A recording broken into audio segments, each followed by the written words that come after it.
Hello दोस्तों, मेरा नाम डॉक्टर अक्सा शेख है। I work as an associate professor of community medicine in a medical college in Delhi. I am also the founder director of Human Solidarity Foundation, which runs the Okhla COVID helpline. In addition, I also work on COVID vaccination and on COVID research. ये background इसलिए देना ज़रूरी है ताकि थोड़ा सा ये समझ में आए कि I am speaking over here as an expert on the topic. Now second wave of COVID जो है वो आज हम देख रहे हैं कि पूरे भारत में उसने तबाही मचाई हुई है.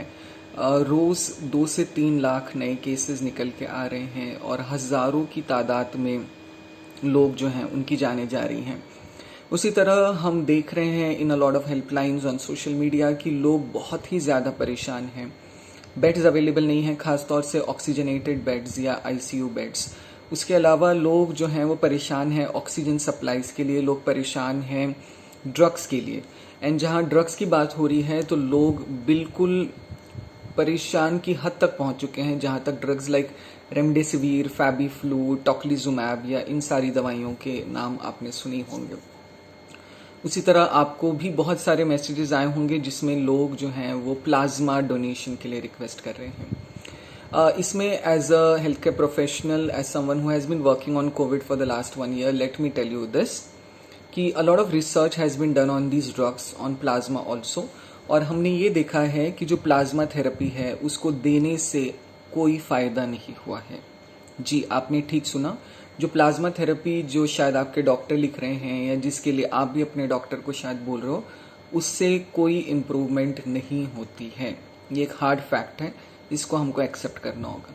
उसी तरह जहाँ तक रेमडेसिविर, टोक्लिजुमैब या बाकी दवाइयों का सवाल है, तो इनमें से जो अक्सर दवाइयाँ हैं उनमें पाया गया है कि इनसे मरीज को या तो कोई फ़ायदा नहीं होता या बहुत ही हल्का सा फ़ायदा होता है in reducing the stay in the hospital और समथिंग. बहुत ज़्यादा मॉर्टैलिटी में कोई फ़र्क नहीं है, यानी कि उसमें से ऐसा नहीं है कि ये दवाई के 6 इंजेक्शन आप लगा देंगे तो आपका पेशेंट बच जाएगा या नहीं लगाएंगे तो आपका पेशेंट नहीं बचेगा. इस गिल्ट के साथ प्लीज़ मत जिए. आज अनफॉर्चुनेटली लोग ये कह रहे हैं कि इसके लिए कोई इलाज अवेलेबल नहीं है तो हम जो चाहें वो ट्राई कर सकते हैं या हम जो चाहें वो मरीज को लिख के दे सकते हैं, पेशेंट के रिलेटिव्स को लिख के दे सकते हैं. तो प्लीज़ इस ट्रैप में मत फंसिए. Please use the evidence. This is very, very important for the doctors. Just because it's a crisis situation, emergency situation, it does not give you a license to prescribe anything that you want. Just because you think that it's working, especially when there is evidence that it is not working.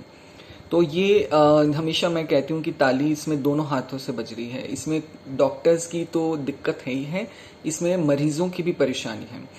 अक्सर हम doctor से सुनते हैं कि मरीज को ये नाम पता है और वो डॉक्टर्स को कहते हैं कि आप मेरे मरीज को रेमडेसिविर क्यों नहीं दे रहे हैं, या वो आपको इवन वायलेंट भी हो जाते हैं. तो ऐसे में मेरी रिक्वेस्ट डॉक्टर्स से भी है, मेरी रिक्वेस्ट पेशेंट से भी है कि ये जो सारी दवाइयाँ हैं जो कि बहुत ज़्यादा महंगी तो हैं ही लेकिन इनइफेक्टिव भी हैं, इनको प्लीज़ प्रिस्क्राइब करना बंद कीजिए. प्लीज़ अपने डॉक्टर्स को प्रेशराइज करना बंद कीजिए कि वो इन दवाइयों को आपको दें. प्लीज़ इनके पीछे भागना बंद कीजिए, इनके लिए ब्लैक मार्केटिंग करना बंद कीजिए, इनके लिए दुगनी तिगुनी कीमत देना बंद कर दीजिए. आप ये जितना करेंगे उतनी ही ज़्यादा ये दवाई रेयर होती जाएगी, उतनी ही ज़्यादा दवाई महंगी होती जाएगी, और वो भी ऐसी दवाई जो काम नहीं कर रही है.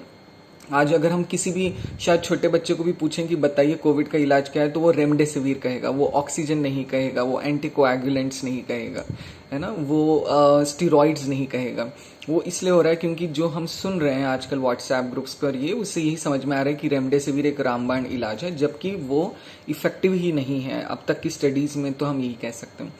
तो प्लीज़ इस सिचुएशन में रेमडेसिविर के लिए या प्लाज्मा के लिए या टोक्लिजुमैब या फैबीफ्लू, इन सब दवाइयों के लिए पैनिक मत कीजिए. इसका इलाज बहुत ही सिंपल है. इसका इलाज बेसिकली ऑक्सीजन है, स्टेरॉइड्स हैं, एंटीकोएगुलेंट्स हैं एंड क्रिटिकल केयर या आईसीयू केयर है.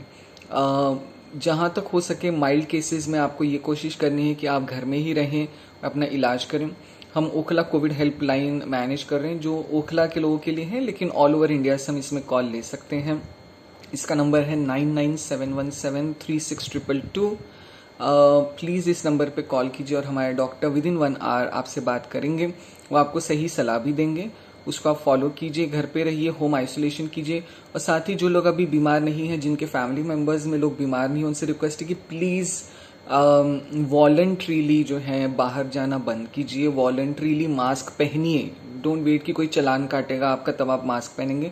वॉलंटरीली मास्क पहनिए और कोशिश करिए कि एटलीस्ट अगले 2-3 हफ्ते तक अपने बिहेवियर को कंट्रोल करें, ताकि इस डिजीज़ को जो है, ये जो सेकेंड वेव आई है, इसको हम काबू में ला सकें। यकीन मानिए बहुत ज़्यादा लोग परेशान हैं जब वो अपने लोगों को अपने आंखों के सामने जो है दम तोड़ता हुआ देख रहे हैं।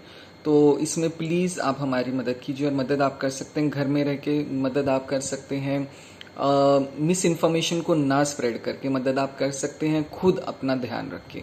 तो यही एक छोटा सा मैसेज मुझे आप लोगों को देना था। अगर कोई भी इससे रिलेटेड आपके कमेंट्स हों, सवाल हों, इस वीडियो के नीचे आप उनको ड्रॉप कर सकते हैं, and will try and get back to you. With all this, please remember it's in your prayers, and Allah Hafiz.